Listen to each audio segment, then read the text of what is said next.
Hello everybody, Sean here, and we are taking a look at Final Fantasy XIV, and we're just giving you a few pointers on how to level up quickly if you're jumping back into the game, or you're looking to bring one of the new jobs up to max level, or any other one for that matter.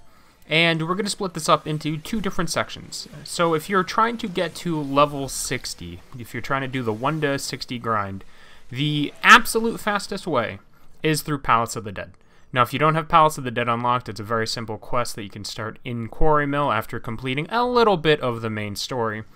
But at this point, most players will have Palace of the Dead unlocked or be able to do so. And once you have it, you can start doing the floors in Palace of the Dead, and you get massive XP bonuses for every 10 floors you complete, specifically the 50 and up floors. So once you get to 50 and up, you can just repeat those floors over and over again.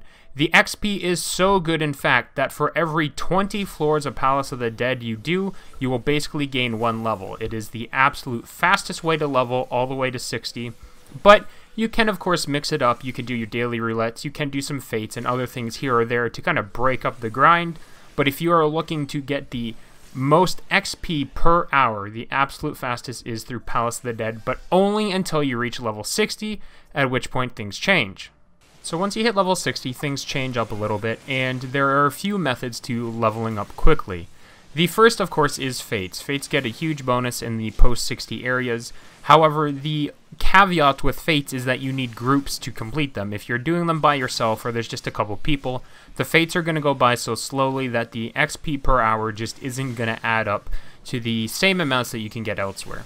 Fates are a nice way to break things up, and of course, if you can manage to land some of the big boss Fates where you fight a singular powerful creature, those can reward hundreds of thousands of XP at a time. But again, doing Fates has the caveat that you have to have a group of people in order to do them quickly, because if you do them too slowly, the XP just isn't worth it, so you want to move on to something else instead. Now, aside from Fates, there are other methods to get to 70, and the one we do recommend above all others is the main scenario quest.